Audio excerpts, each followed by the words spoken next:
रात के वक्त एक पुराने गांव की सुनसान गलियों में रूही और रिशान गांव के बाहर मौजूद हवेली की कहानियों पर बहस करते हुए चल रहे थे। गांव वालों का कहना था कि वो हवेली महाराजा अंदरवीर सिंह की थी, जो कई साल पहले इसके दुश्मनों के हाथों मारे गए थे। लेकिन महाराजा के मरने के बाद गांव के लोग अजीब व गरीब वाकयात देखने लगे। चरवाहों को हवेली के करीब साए नजर आते और कई मुसाफिर जो इसमें दाखिल हुए कभी वापस न लौटे। गांव के बुजुर्ग दादा बसंत ने कहा, यह हवेली लानत ज़दा है, इसके अंदर मौत के साए हैं। कई जवान जोश के मारे गए पर वापस ना आ सके। खबरदार, अगर जिंदगी अजीज है तो इस रास्ते से दूर रहना। लेकिन रूही, जो हमेशा मुहिम जोई की शौकीन थी, इन बातों पर हंसने लगी। दादाजी, ये सब सिर्फ कहानियां हैं। हम खुद जाकर देखेंगे कि यह हवेली कितनी डरूनी है। रूही, ये कोई मजाक नहीं है। गांव के लोग सच बोल रहे होंगे। हमें इस बात को संजीदगी से लेना चाहिए। रूही ने हंसते हुए कहा, तो फिर तुम यहां रुक जाओ, मैं जाकर देख लेती हूं। आखिरकार रिशान रूही के साथ चलने पर मजबूर हो गया। दोनों ने फैसला किया कि वो आधी रात को हवेली के पास जाएंगे। रात की गहरी तारीकी में जब चांद की हल्की रोशनी पूरे माहौल पर फैल रही थी, दोनों हवेली के करीब पहुंचे। हवेली की टूटी हुई छत और पत्थर की दीवारें खौफनाक अंदाज में चमक रही थीं। परिंदों के परों की सरसराहट और हवा का शोर माहौल को मजीद खौफनाक बना रहा था। रूही, मेरे ख्याल से हमें वापस चले जाना चाहिए।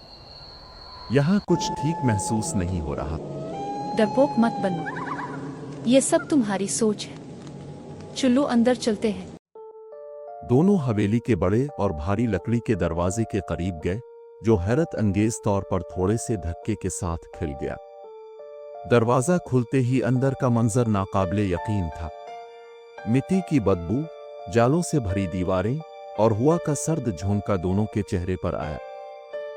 ये जगह किसी भयानक ख्वाब से कम नहीं लग रही। तो फिर ये ख्वाब हकीकत क्यों ना बना ले। हवेली के अंदर दाखिल होते ही जैसे ही दोनों का पहला कदम जमीन पर पड़ा, एक अजीब सी सनसनाहट उनके जिस्मों में दौड़ गई। दरवाजे के खुद ब खुद बंद होने की आवाज ने माहौल को मजीद खौफनाक बना दिया। अंदरूनी हाल में हर तरफ वीरानी और खंडर का आलम था। दीवारों पर जाले लटक रहे थे, फर्श पर मिट्टी की मोटी तह जमी हुई थी और टूटे हुए फानूस की किरचियां जगह जगह बिखरी हुई थी। रिशान, घबरा कर, ये क्या जगह है? मुझे वाकई अब लगने लगा है कि गांव वाले ठीक कहते थे, हमें यहां से वापस चलना चाहिए। तुम मिजाहिया हो रिशान। हम अभी यहाँ आए हैं और तुम इतनी जल्दी हार मान गए। जरा सोचो, अगर यहाँ कुछ राज छुपा है तो हम इसे तलाश करने वाले पहले लोग होंगे। दोनों आगे बढ़ने लगे। अचानक एक खिड़की के पास लटकी हुई भारी पर्दे की धज्जी हवा से हरकत करने लगी। इसके साथ एक नामालूम सी आवाज ने उनकी सांसें रोक दी। वो आवाज ऐसी थी जैसे कोई उनके पीछे सरगोशी कर रहा हो। रिशान, डी हुई आवाज ने, ये आवाज क्या तुमने सुनी? ये वाकई अजीब है। रूही, पुरसुकून अंदाज में, ये सिर्फ हुआ की आवाज है। तुम हमेशा हर चीज को गैर मामूली क्यों समझते हो? दोनों हवेली के अंदरूनी हाल से गुजरते हुए सीढ़ियों के करीब पहुंचे।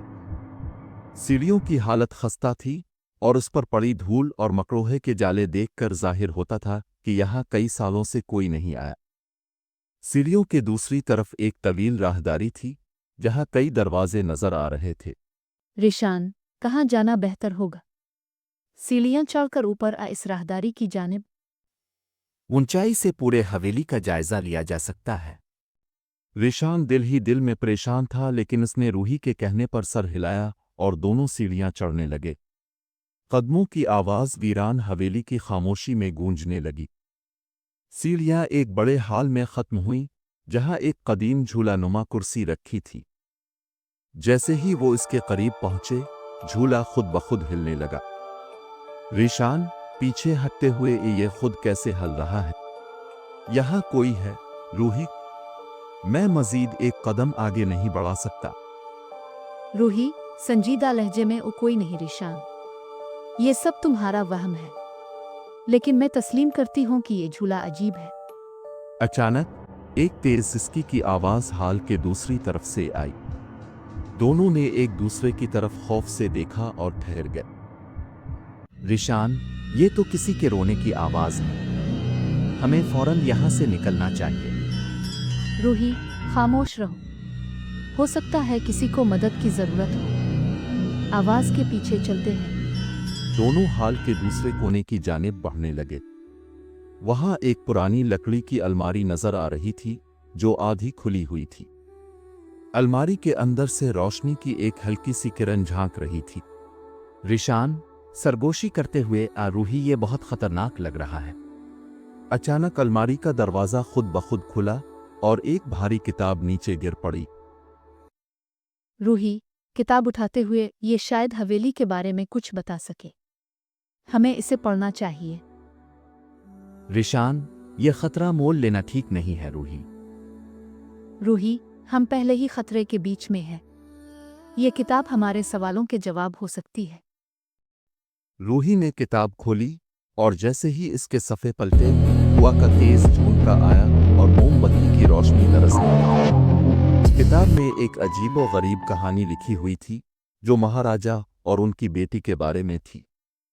बाब का इख्तिताम इस इंकिशाफ पर होता है कि किताब के साथ कुछ गैर मामूली ताकत जड़ी हुई है जो अब इन दोनों को अपनी लपेट में लेने वाली है। हवेली की पुरानी किताब रूही के हाथों में थी।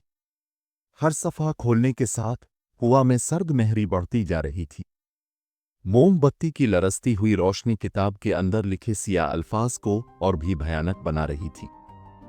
किताब के इब्तिदाई सफ़हात पर महाराजा अंदरवीर सिंह की अजीम सल्तनत और हवेली की शानदार तारीख बयान की गई थी, लेकिन जैसे ही वो आखिरी अब्वाब तक पहुंचे, कहानी का रंग यकदम खौफनाक हो गया।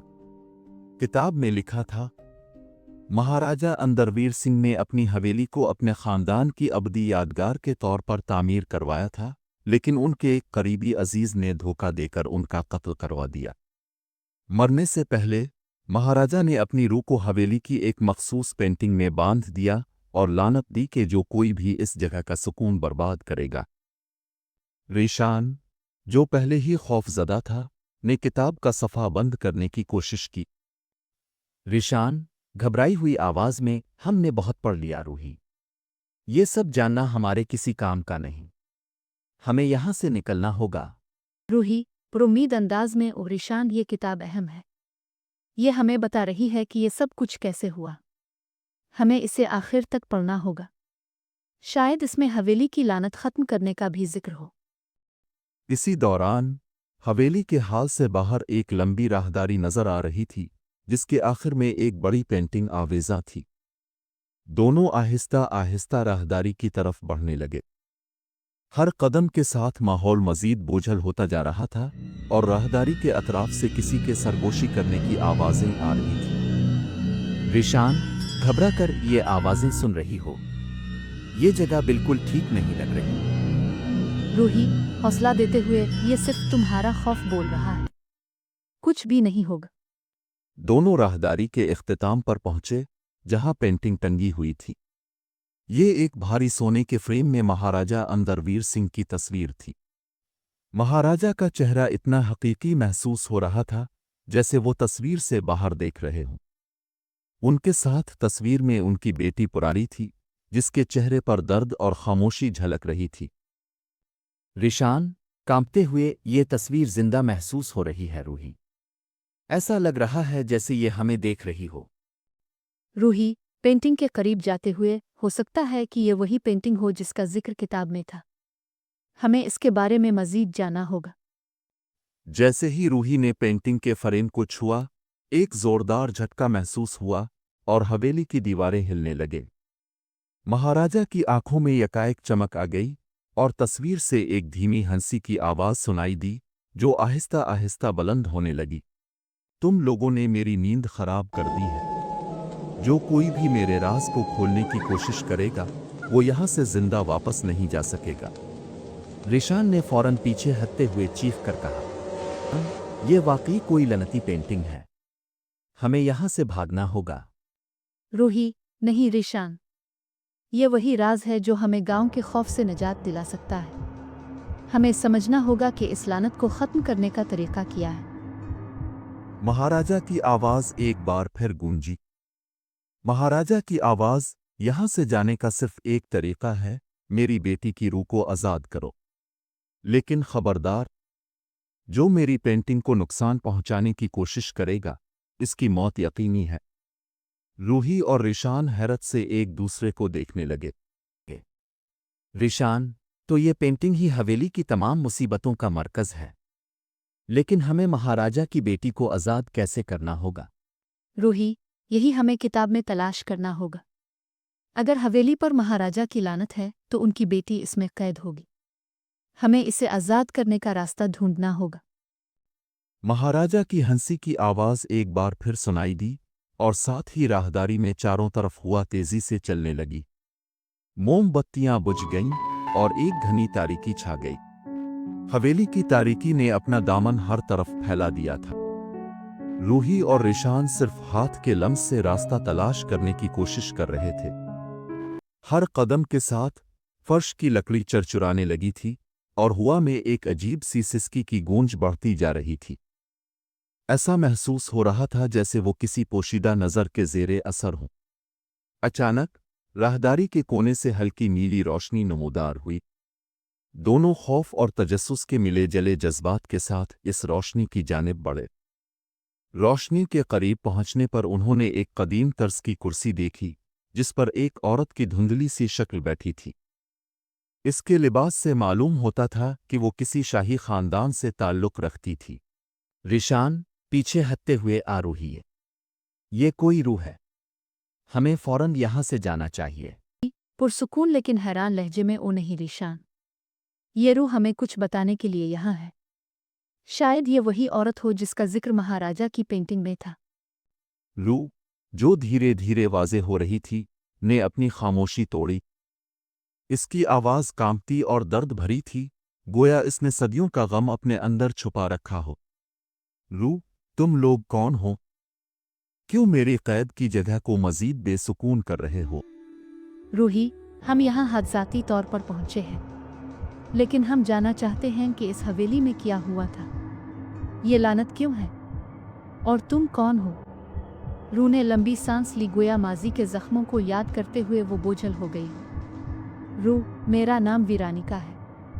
मैं महाराजा अंदरवीर सिंह की बेटी हूँ। मेरे वालिद ने यह हवेली अपनी मोहब्बत और शान के इजहार के लिए तामीर की थी, लेकिन ताकत और दौलत के पीछे छुपे धोखे ने हमें बर्बाद कर दिया। मेरे चचा, जो तख्त के लालची थे, ने मेरे वालिद को कत्ल कर दिया। मरने से पहले मेरे वालिद ने अपनी रूह को इस हवेली की पेंटिंग में महफूज कर लिया, ताकि उनके दुश्मन कभी छीन न पा सके। रिशान, जो ये सब सुन रहा था, बीच में बोल पड़ा। रिशान, लेकिन तुम इस लानत का हिस्सा क्यों हो? वीरानिका की आंखों में दुख की एक गहरी लहर उभरी। वीरानिका, मेरे वालिद की पेंटिंग ने न सिर्फ उनकी रूह बल्कि मुझे भी कैद कर लिया। मेरे चचा ने मुझे और मेरी माँ को जहर देकर मार दिया और उसके बाद हवेली में एक खौफनाक लानत मुसल्लत हो गई। मेरे वालिद का इंतकाम किसी भी आराम और सुकून से ज़्यादा अहम बन गया और यूं हम सब के रूहानी बंधन इस जगह में कैद हो गए। रूही, तो हमें क्या करना होगा? तुम्हें आज़ाद कैसे करें? वीरानिका ने कुछ देर खामोशी इख्तियार की और फिर अपनी नीम शफाफ उंगली से एक रास्ता इशारा किया। वीरानिका, हवेली के तहखाने में एक खुफिया कमरा है जहां मेरे वालिद ने अपने दुश्मनों के लिए एक आखिरी पैगाम छोड़ा था। इस पैगाम के साथ एक कदीम खंजर है जो मेरी रूह को आज़ाद करने की कुंजी है। लेकिन खबरदार, जैसे ही तुम तहखाने का रास्ता इख्तियार करोगे, हवेली की लानत अपनी तमाम तर ताकत के साथ तुम्हें रोकने की कोशिश करेगी। रिशान, डर के मारे ये नामुमकिन है रूह। हम जिंदा नहीं बचेंगे। ये सब खत्म करके वापस चलते हैं। रूही, बहादुर लहजे में, अगर हम यहाँ से चले गए तो ये लानत कभी ख़त्म नहीं होगी। ये औरत, ये हवेली, सब हमेशा के लिए कैद रहेंगे। मैं वीरानिका की मदद करूंगी, चाहे कुछ भी हो जाए। वीरानिका की रूह ने सर हिलाया और मध्यम आवाज में कहा, वीरानिका, तहखाने का रास्ता इस बड़े हाल के नीचे छुपा है। तुम्हें खुद को किसी भी कीमत पर हिम्मत नहीं हारने देनी। जैसे ही रोशनी मदूम होने लगी, रूही और रिशान ने एक अजीब सी भारी सांस का एहसास किया, गोया महाराजा खुद उनके करीब हो। माहौल और ज्यादा खतरनाक होता जा रहा था। हवेली के हाल की पुरानी और टूटी हुई फर्श पर रूही और रिशान रास्ता तलाश करते हुए वीरानिका के बताए गए तहखाने के दरवाजे की जस्तजू में थे। वीरानिका की बातें उनके जहन में गूंज रही थीं। फर्श की धूल उड़ती हुई हवा में मध्यम रोशनी के साथ तीर रही थी। रिशान के दिल में बढ़ता हुआ खौफ और रूही की बहादुरी के दरमियान एक अजीब जंग जारी थी। रिशान, घबराई हुई आवाज में, ये जगह जिंदा महसूस हो रही है रूही। हम वाकई गलती कर रहे हैं। रूही पुरज़्म लहजे में, ओ खौफ हमारा सबसे बड़ा दुश्मन है रिशान। अगर हमने वीरानिका की मदद ना की तो ये हवेली और गांव हमेशा लानत में रहेंगे। कुछ देर तलाश करने के बाद हाल के वस्त में एक लोहे का भारी पिट नजर आया जो एक तहखाने की जानिब खिलता था। पिट की जंजीरें जंग आलूद थीं, लेकिन उसकी बनावट देखकर अंदाजा हो रहा था कि ये अपनी हिफाजत के लिए मखसूस था। रूही ने हिम्मत करके जंजीरों को खींचना शुरू किया, लेकिन वो अपनी जगह जामिद थी। रिशान, सरगोशी करते हुए, ये दरवाज़ा शायद कभी न खिले। हो सकता है ये हमें रोकने की एक निशानी हो। रूही हौसला देते हुए, नहीं, हमें कोशिश जारी रखनी हो। ये अपनी हिफाजत के लिए मखसूस था। रूही ने हिम्मत करके जंजीरों को खींचना शुरू किया, लेकिन वो अपनी जगह जामिद थी। रिशान, सरगोशी करते हुए, ये दरवाज़ा शायद कभी न खुले। हो सकता है ये हमें रोकने की एक निशानी हो। रूही हौसला देते हुए, नहीं, हमें कोशिश जारी रखनी होगी। रूही ने एक लकड़ी का पुराना टुकड़ा उठाया और जंजीरों को जोर लगाकर तोड़ने की कोशिश की। अचानक हवेली की दीवारों से हल्की सी कपकपाहट शुरू हुई और एक गहरी आवाज गूंजी जो महाराजा की थी। महाराजा की आवाज, मेरे तहखाने तक पहुंचने की जुर्रत किसने की? तुम्हारे जैसे कमजोर यहां आने का सोच भी नहीं सकते। रिशान खौफ से पीछे हट गया, लेकिन रूही ने पूरी कुव्वत से जंजीरें खींची और दरवाज़ा आखिरकार खुल गया। तहखाने के अंदर घटाटोप अंधेरा था और एक सर्द झोंका उनके चेहरे पर आया। दोनों आहिस्ता आहिस्ता जीना उतरने लगे। हर कदम के साथ तारीकी मजीद गहरी और सर्दी ज्यादा महसूस होने लगी। तहखाने में उतरते ही इन दोनों ने महसूस किया कि ये जगह अपनी ही एक दुनिया थी, जहां वक्त और हकीकत जैसे रुक गए। दीवारों पर पुरानी अलामतें बनी हुई थीं, जिन्हें देखकर खौफ और तजस्सुस पैदा होता था। रिशान, कांपती हुई आवाज में, ये जगह तो किसी भूतिया दास्तान का हिस्सा लगती है रूही। क्या तुम्हें यकीन है कि हम सही रास्ते पर हैं? रूही, हमें वीरानिका पर यकीन करना होगा। खंजर यहीं कहीं होना चाहिए।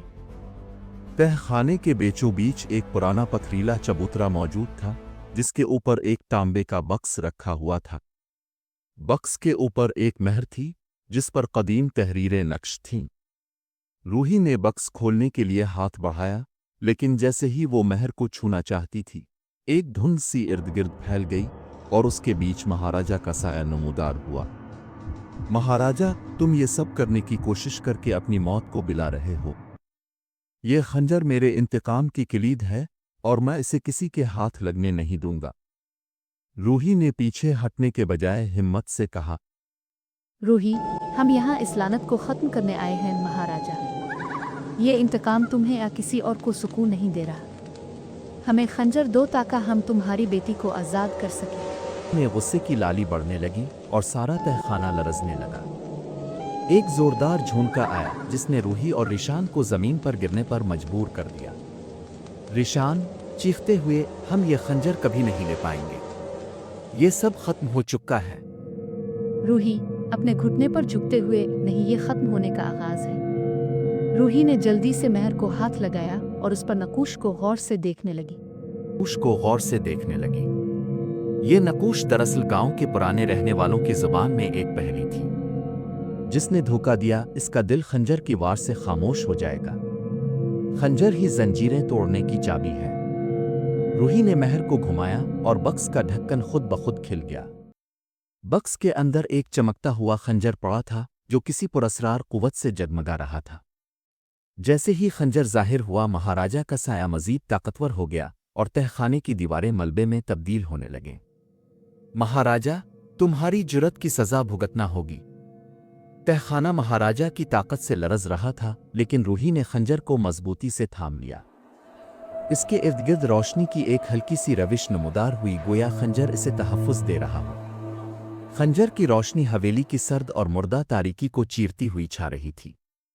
महाराजा का साया, जो पहले एक धुंधली शबीह था, अब एक माफ़ौक़ अलफ़ितरत ताकत के तौर पर पूरी क़ुव्वत से ज़ाहिर हो रहा था। महाराजा की आंखों से सुर्खी बरसी और उसकी गूंजती हुई आवाज़ पूरे तहखाने में बाज़गश्त पैदा कर रही थी। महाराजा, तुम ये खंजर कहीं लेकर नहीं जा सकते।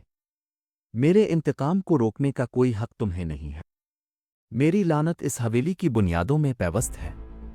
रिशान, जो खालिस खौफ से लरज रहा था, ने हिम्मत खो दी और रूही की तरफ बेयकीनी से देखा। रिशान, हम यहाँ जिंदा नहीं बचेंगे रूही। इस हवेली से निकलने का कोई रास्ता नहीं बचा। लेकिन रूही के दिल में वीरानिका की दर्द भरी कहानी गूंज रही थी। रूही, ये हमारे बारे में नहीं है रिशान। ये महाराजा और वीरानिका के इंसाफ का। रूही ने खंजर को मजबूती से थामा और कदम आगे बढ़ाया। खंजर की रोशनी में अचानक वीरानिका की रूह नमूदार हुई, गोया खंजर के अंदर बंद थी। वीरानिका, यह खंजर मेरा और मेरे वालिद का अंजाम एक कर सकता है। उसे सही तरीके से इस्तेमाल करो। वीरानिका की रूह के इशारे पर रूही ने महाराजा के साए के मरकज़ पर खंजर सीधा किया। महाराजा की गूंजती हुई आवाज़ गुस्से से गरज उठी। महाराजा, तुम मुझे नीस्त व नाबूद करने की कोशिश कर रहे हो। याद रखो, मेरा इंतकाम हवेली के हर जर्रे में जिंदा है। इस लम्हे तहखाने की ज़मीन हिलने लगी, गोया महाराजा की ताकत तमाम हवेली को खींच रही हो। वीरानिका की रूह ने एक आखिरी सरगोशी की। वीरानिका, खंजर को वहीं लगाओ जहां मेरा वालिद अपनी पेंटिंग में कैद है। यही हमारी निजात का रास्ता है। रूही ने वीरानिका की बात पर अमल करने का फैसला किया। रिशान, जो अब तक बेबस खड़ा था, ने हिम्मत का मुजाहिरा किया।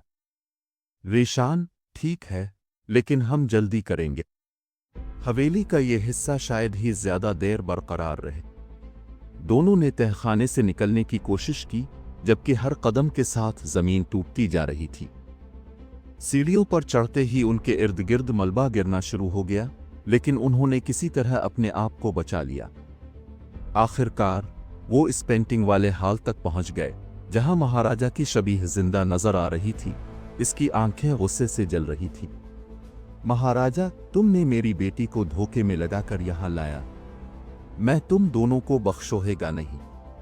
रूही ने पेंटिंग के करीब पहुंचकर खंजर को बुलंद किया। रूही, हम यहाँ इंसाफ के लिए हैं। तुम्हारा इंतकाम तुम्हारी बेटी की तकलीफ की कीमत पर नहीं होना चाहिए।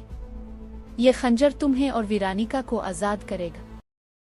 खंजर के महाराजा की पेंटिंग पर लगते ही रोशनी का एक जबरदस्त धमाका हुआ। पूरी हवेली रोशनी से भर गई और एक जोरदार चीख ने माहौल को लर्जा दिया। धुआं चारों तरफ फैलने लगा और एक लम्हे के लिए सब कुछ रुक सा गया। धुआं साफ हुआ तो देखा कि महाराजा और वीरानिका की रूहें धीरे धीरे हवा में तहलील हो रही थीं। महाराजा ने आखिरी बार बात की। महाराजा, तुमने हमें इस लानत से निजात दी। मैं आज़ाद हूँ और मेरी बेटी भी। वीरानिका की रूह ने मुस्कुराते हुए रूही का शुक्रिया अदा किया। वीरानिका, तुमने वो किया जो कोई और करने की हिम्मत नहीं कर सका। इस हवेली और गांव को अब सुकून मिलेगा। जैसे ही दोनों रूहें खत्म हुईं, हवेली की दीवारें जो गिरने को थीं, ठीक होने लगे और वो खौफनाक माहौल मामूल की तरफ लौट आया। रिशान, खुशी के साथ हमने ये कर दिखाया। रूही, हम जिंदा हैं। हाँ, और साथ ही हमने एक कहानी का इख्तिताम कर दिया। लेकिन ये दास्तान हमेशा गांव वालों के दिल में जिंदा रहेगी। दोनों ने हवेली से बाहर कदम रखा, जहां अब एक पुरसुकून माहौल छा गया था। हवा की सरसराहट और चिड़ियों की आवाज़ वाज़े सुनाई दे रही थी। हवेली अब पहले जैसी खतरनाक और बोझल जगह नहीं लग रही थी। कहानी का इख्तिताम इस मंजर पर होता है, जहां गांव वालों की खौफजदा निगाहों के बीच रूही और रिशान उन्हें हवेली के आज़ाद होने की खुशखबरी सुनाते हैं। ये एक नई सुबह का आगाज़ था, जहां माजी का अंधेरा रोशनी में ढल गया था।